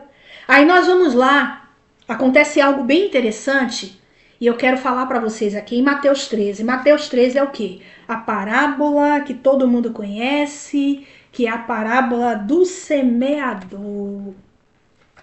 Essa parábola é muito forte, queridos. Mateus 13 é muito forte. Fala de quê? Fala da mensagem do reino, de uma semente que está sendo plantada, não é? Fala de uma semente. A parábola do semeador. E ela fala que naquele tempo Jesus saiu de casa e assentou-se à beira-mar para pregar, né? E aí ele começa a falar que certo semeador saiu para semear. E ele fala de 4 tipos de terra que recebem essa semente. Essa semente é a palavra do reino de Deus. É a mensagem do reino de Deus. Essa é a semente. Então o semeador ele saiu para semear. E quando ele semeava, uma parte caiu à beira do caminho, né? E vieram as aves e a comeram. Então ele fala aqui de 4 tipos de terra. A questão é: como você tem recebido a mensagem do reino, como ela chega para você? Que terra é o seu coração? A terra é o seu coração. Qual desses tipos aqui de terra você é? Entendeu? Porque a ideia é que você receba a mensagem do reino. E qual é a resposta? Eu estou aqui semeando a palavra do reino. Qual é a resposta que você vai dar para o que está sendo semeado? Qual tipo de terra você é? Porque a chave está na resposta que eu dou para Jesus quando eu ouço a palavra do reino. Como é que eu recebo ela? Que tipo de terra eu sou? Aqui ele está falando de 4 tipos de terra. Você entendeu?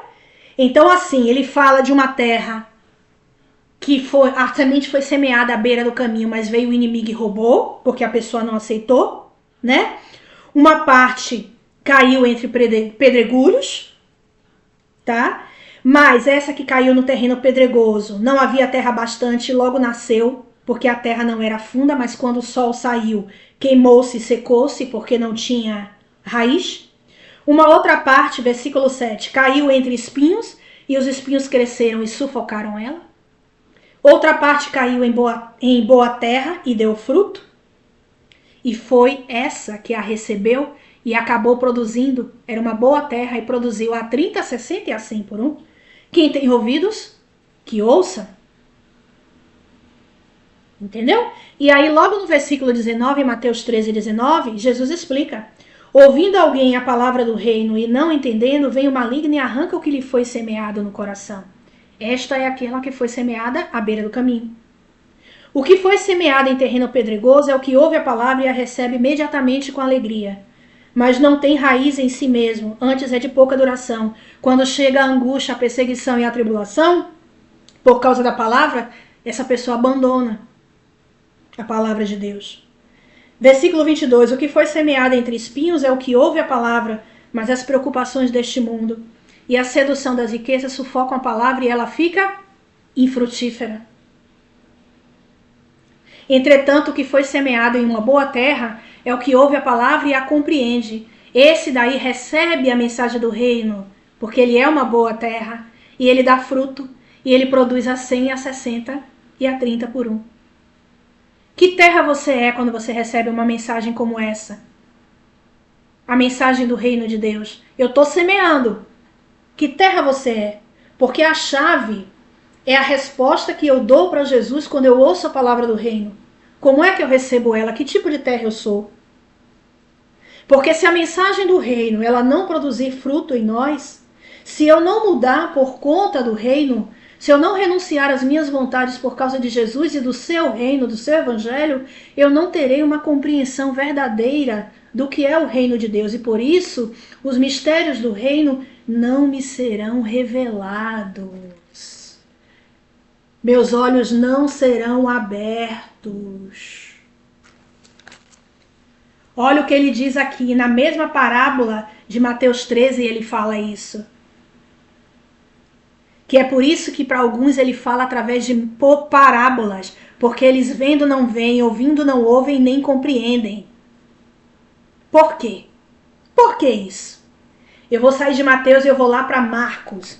Marcos 4, no versículo 11 e 13, está mais explícito. Olha o que diz em Marcos 4, no versículo 11 ao 13.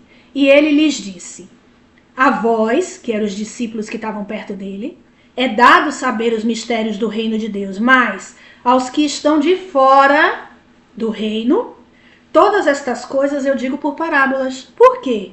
Para que vendo, vejam e não percebam. E ouvindo, ouçam e não entendam. Para que eles não se convertam e lhes sejam perdoados os pecados. Então os mistérios do reino, ele só é revelado para aqueles que reconhecem o rei e começam a buscar o reino. Então ele vai abrindo os seus olhos e você vai conhecendo a verdade. Para os que estão fora do reino, os mistérios do reino não são revelados. Então tudo depende da resposta que eu dou quando eu ouço a mensagem do reino. Tá? E se eu ouço a mensagem do reino, recebo o rei e começo a fazer o caminho de volta para o jardim, então os meus olhos começam a ser abertos pelo Senhor Jesus.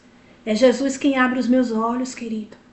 É Ele quem me limpa, me purifica do todo pecado, me santifica e me torna filho de Deus. Os mistérios do reino de Deus só são revelados para aqueles que os conhecem. Para aqueles que não querem nada com Ele e estão de fora, eles vão ver, e olha só, vê e não vê, ouve, mas não entende, não compreende. Porque para eles está fechado o acesso do reino de Deus. Você está entendendo? Os olhos dele estão fechados. Então eu preciso reconhecer ao Senhor deste reino. Eu preciso me arrepender de fato e de verdade. Eu preciso, quando eu me arrependo, reconheço esse rei, me arrependo dos meus caminhos, me converto verdadeiramente a ele. Desculpe. Então eu começo a ter acesso aos mistérios do reino. Então, primeiro, eu preciso me arrepender e reconhecer o Senhor Jesus. Observe. Desculpe, já estamos caminhando para o fim. Observe que o reino de Deus Ele é o tema central das pregações, das mensagens de Jesus. Ele diz: o reino é chegado, porque ele é o rei deste reino. Ele era o representante, a autoridade maior neste reino. E ele estava ali diante dos homens, apresentando um reino presente, mas que também viria no futuro. Então eu preciso pertencer a esse reino. Eu preciso pertencer a esse rei. O reino, ele é uma realidade presente, mas também futura, pois ele virá, o Messias, para estabelecer seu reino de fato. Hoje, nessa era que nós estamos, nós podemos experimentar poderes do mundo vindouro por meio de Jesus. Mas precisamos entender a figura do rei e que não há reino sem rei. Então hoje, ainda não vivemos o reino em sua total plenitude, porque ele ainda não veio, mas ele virá. A nossa missão aqui na Terra é a mesma que a de Jesus, quando ele esteve aqui. Agora é a vez da igreja anunciar o evangelho do reino. O serviço a papai é trabalhar para o reino de Deus. Aquele que se torna filho de Deus, filho da luz, ele trabalha para o reino. E isso não é limitado a 4 paredes, apenas a sua congregação. Não, queridos. É 24 horas a serviço do reino, trabalhando para o reino, para que haja um avanço no evangelho do reino. Nós precisamos ser influenciadores para o reino de Deus. E isso se dá com o nosso testemunho, com a nossa vida. Nós influenciamos as pessoas e o meio aonde estamos. Mas para eu fazer isso, eu primeiro preciso me tornar filho da luz. Eu primeiro preciso entrar no reino. Entendeu? Como está escrito em Mateus 5, do 14 ao 16. Eu primeiro preciso me tornar filhos da luz. O que está escrito em Mateus 5, do 14 ao 16? Jesus diz assim: vós sois a luz do mundo. Não se pode esconder uma cidade construída sobre um monte. Nem se acende uma lâmpada e se coloca debaixo de uma vasilha, mas no candelabro, e assim ilumina todos os que estão na casa. E que assim brilhe a vossa luz diante dos homens, para que vejam as vossas boas obras e glorifiquem a vosso Pai que está nos céus. Então eu primeiro preciso me tornar filho da luz. Quem me torna filho da luz é Jesus. Eu preciso entrar no reino, me tornar filho da luz, para que depois o Senhor me coloque no alto da casa, como candeia, para iluminar todos os que estão da casa, para que eu comece a brilhar essa luz no mundo. Eu sou luz, mas eu preciso primeiro me tornar filho da luz, filho de Deus, tá? Para que eu possa agora anunciar as boas novas. O que são as boas novas? As boas novas é a mensagem do reino. Para que eu possa me tornar embaixador do reino de Deus, mensageiro do reino de Deus, anunciar as boas novas, né? Nós percebemos, quando nós estudamos um pouco de história, que geralmente na história acontece uma batalha, uma guerra, né? E aí o rei, quando ele vence aquela batalha, aquela guerra, o que é que ele faz agora? Ele envia mensageiros antes dele, antes que ele venha, né, e tome aquele reino de fato e de verdade, ou seja, houve uma grande batalha. A gente vai ver muito nesses filmes medievais, né, de cavaleiros, de reinos. Ele toma o reino, há uma batalha, ele toma o reino, depois que ele toma o reino, ele agora envia mensageiros desse reino para avisar a todos que ele venceu, ele ganhou a batalha e que ele virá para tomar aquele reino e estabelecer o seu reino de verdade. É exatamente o que acontece. Nós estamos aqui agora como mensageiros do reino de Deus. Aquele que passa pelo processo, se torna filho de Deus, se torna um mensageiro do reino de Deus. Ele anuncia as boas novas do rei. E ele sai por todos os caminhos anunciando: olha, o rei Jesus, ele já impera, o reino já é dele, entendeu? Ele já venceu, mas ele virá. Então vocês precisam se preparar para a vinda do rei. Vocês precisam se aprontar. A noiva precisa estar preparada para receber o seu rei. Seus mensageiros vão anunciando as boas novas né, para as pessoas, anunciando às pessoas para se prepararem para quando o rei chegar. Ele já venceu, o reino já é do nosso Senhor Jesus, mas ele virá para reinar de fato, né? Ele está a caminho, entendeu? Novamente, o que vai acontecer no futuro? Como está lá em Apocalipse 21, o reino dos céus, que hoje é um reino espiritual, ele vai se fundir novamente com a terra. Em Apocalipse 21 fala que a noiva de Cristo ela vai estar descendo dos céus, adornada, é a nova Jerusalém. E ela vai se fundir com a Jerusalém terrena, entendeu? Ou seja, os céus vai se fundir com a terra e o reino de Deus será estabelecido de uma vez por todas aqui na terra, entendeu? Isso vai acontecer novamente como era lá no Éden. Tá certo? E a gente vai reinar com Cristo no milênio, porque primeiro vai vir o reino do Filho e depois o reino do Pai. Então nós aqui, nesse tempo presente, precisamos nos preparar, nos tornar filhos de Deus para reinar com Cristo no milênio.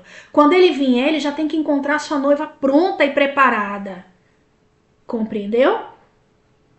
Então, em Apocalipse 21, fala que a nova Jerusalém descerá do céu e se unirá à Jerusalém terrestre. Apocalipse 21. E isso vai acontecer para quê? Para que aconteça o que está escrito em Filipenses. Filipenses 2, do versículo 10 e 11, está escrito assim: para que ao nome de Jesus todo joelho se dobre, tanto aqueles que estão nos céus quanto os que estão na terra e debaixo da terra, todo joelho se dobre diante do Senhor, e toda língua confesse que Cristo Jesus é o Senhor, para a glória de Deus Pai.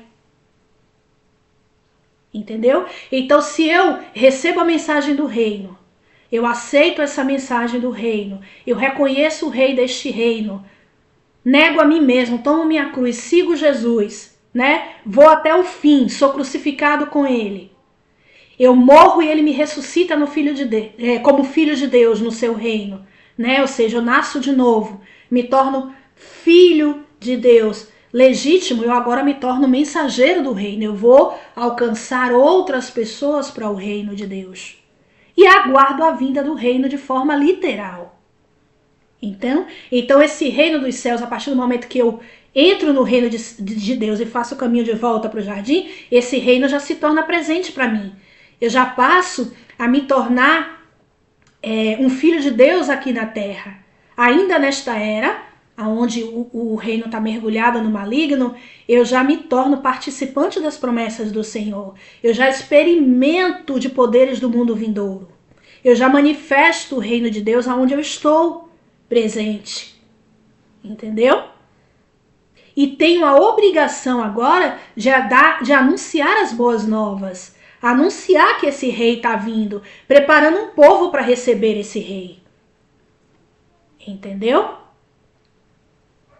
Se eu aceito hoje, eu começo o meu processo hoje rumo ao reino de Deus. Eu já experimento algo que será em sua plenitude no futuro, quando Jesus vier.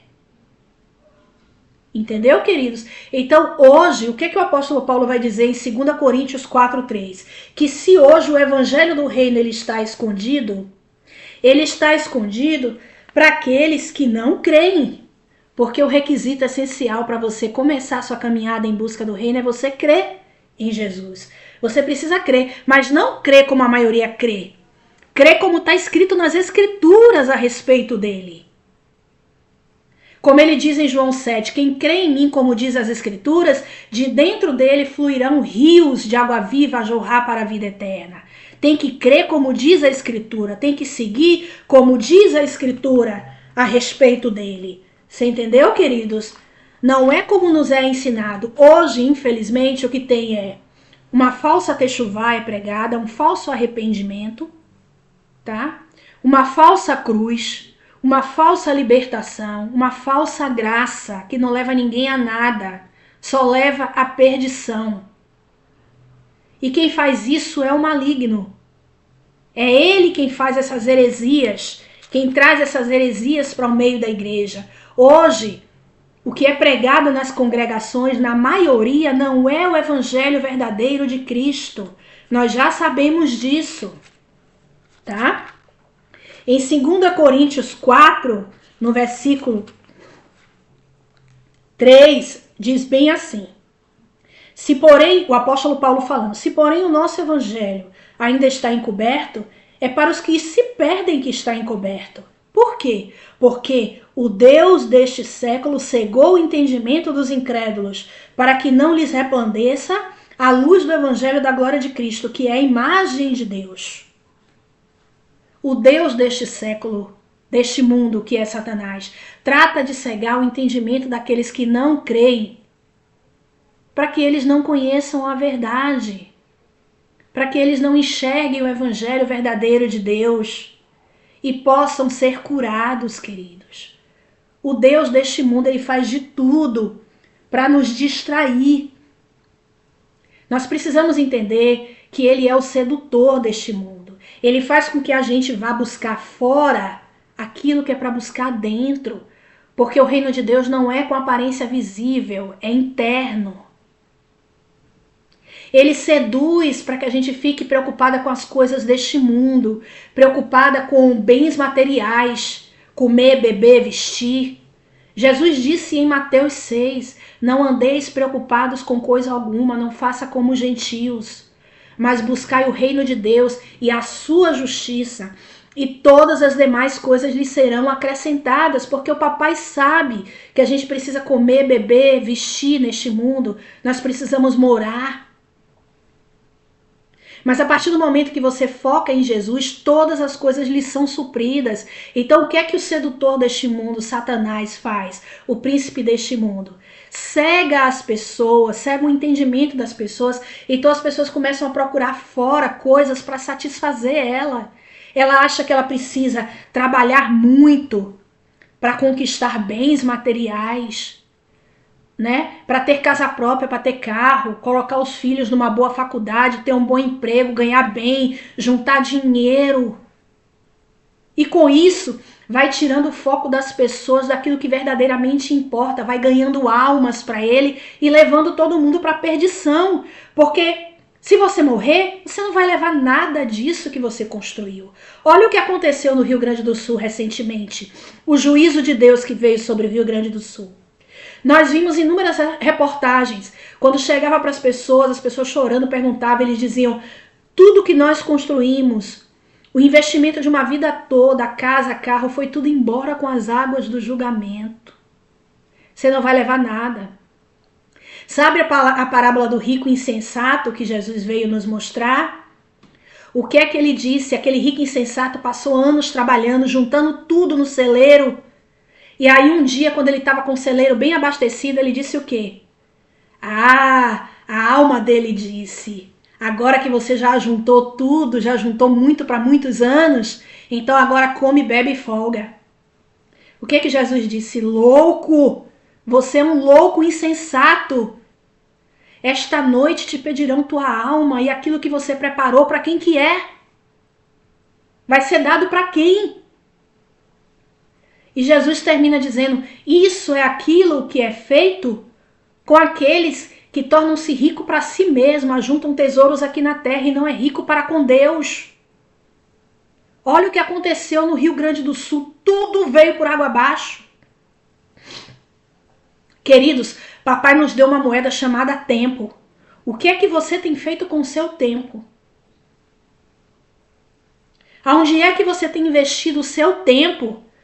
O nosso Senhor Jesus já está às portas, já está voltando, nós já estamos vivendo o tempo do fim. O que é que você tem feito com o seu tempo? Onde é que você tem investido o seu tempo? O sedutor deste mundo fica querendo que você olhe para as coisas de fora. Para que você se preocupe com prazeres deste mundo. E o Senhor está te chamando para o reino de Deus. Para juntar tesouros no céu. O que é que você tem feito com o seu tempo? Compreendeu? Existe um reino para nós, como está escrito em Daniel 7, no versículo 27. E o reino e o domínio e a majestade dos reinos debaixo de todo o céu serão dados ao povo dos santos. dos santos do Altíssimo. O seu reino será um reino eterno quando ele vier estabelecer o seu reino. E todos os governantes o servirão e lhe obedecerão. Você quer reinar com Cristo? Porque no milênio vai reinar Cristo e a igreja. O que é que você tem feito para se tornar rei, sacerdote, filho de Deus legítimo? Nós estamos aqui nesse vídeo compreendendo o que é o reino dos céus e como se faz para entrar nesse reino, porque muitos estão de fora e estão achando que estão dentro do reino. Por quê, queridos?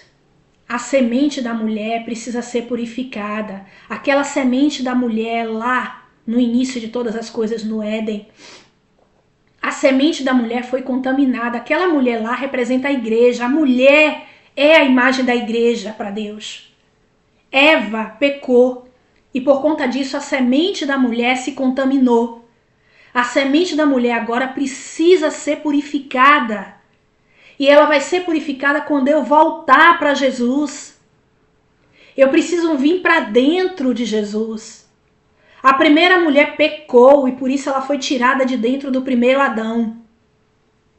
A segunda mulher, que é a igreja, a filha de Deus, ela precisa voltar para dentro do segundo Adão, que é Jesus, para que ela possa agora gerar filhos legítimos para Deus e restaurar toda a terra, porque não há povo sem terra, nem terra sem povo.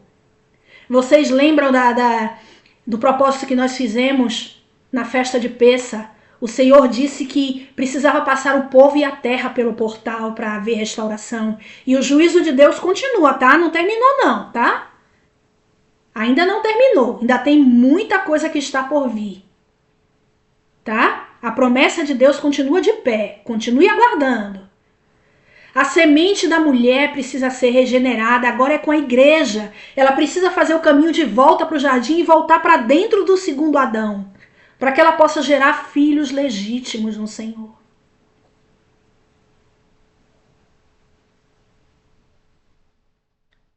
Como está escrito lá em Romanos 8, e aqui eu vou finalizando, queridos.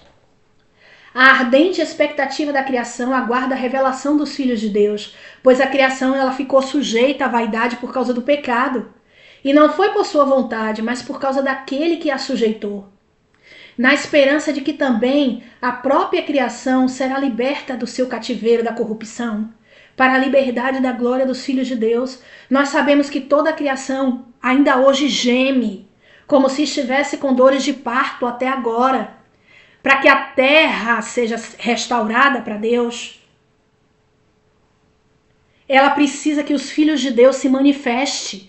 Precisa haver a manifestação dos filhos de Deus. E a terra está clamando por isso, pela manifestação dos filhos de Deus, para que ela também seja purificada e restaurada para o Senhor. Porque o reino de Deus será estabelecido aqui na terra, queridos. Aqui na terra. Então, a manifestação dos filhos de Deus precisa ocorrer para que a terra seja restaurada. A semente da mulher precisa ser regenerada. Eva precisa voltar para dentro de Adão. Eva é a igreja. E não é mais para o primeiro Adão, é para o segundo Adão, o verdadeiro, o legítimo, que é o Senhor Jesus. Amém? Nós precisamos entender isso. O apóstolo Paulo, ele entendeu isso. Quando ele diz lá, se eu não me engano, em Coríntios, ele diz assim, que os homens devem ser como Cristo e amar as suas mulheres como Cristo amou a igreja e deu a sua vida por elas. É assim que ele fala. Mas logo abaixo ele diz assim, que nós precisamos entender o mistério, que o grande mistério não está em homem e mulher, marido e mulher, mas está em Cristo e em a sua igreja, que começou lá em Adão e Eva. Eva pecou e por isso causou a ruptura da conexão com o Senhor. E fomos expulsos do jardim, do reino de Deus. Certo? E agora precisamos voltar para o jardim por meio do Senhor Jesus, voltar para o reino de Deus, nos tornarmos filha de Deus. A semente de Eva precisa ser regenerada para gerar filhos legítimos. A Eva precisa voltar para dentro de Adão, mas do segundo Adão, não mais do primeiro. Cristo e a igreja reinando no milênio. Mas primeiro precisamos nos tornar filhos do reino, filhos da luz. E é por isso esse vídeo hoje, para compreender o que é necessário fazer. Porque muitos estão fora, querido, achando que estão dentro. Isso é muito grave. Então que essa palavra fique com vocês. Estamos finalizando. Nós já estamos vivendo o tempo do fim. O relógio corre, o tempo urge. Entendeu? Se você não passar pela cruz, você não vai entrar no reino de Deus. Você não vai se tornar filho legítimo. E não vai estar pronto e preparado para a vinda do nosso Senhor Jesus. Amém? Que vocês tenham um restante de Shabat abençoado. Que o Papai abençoe vocês neste grande dia. Beijo e abraço a todos. Fiquem com Deus.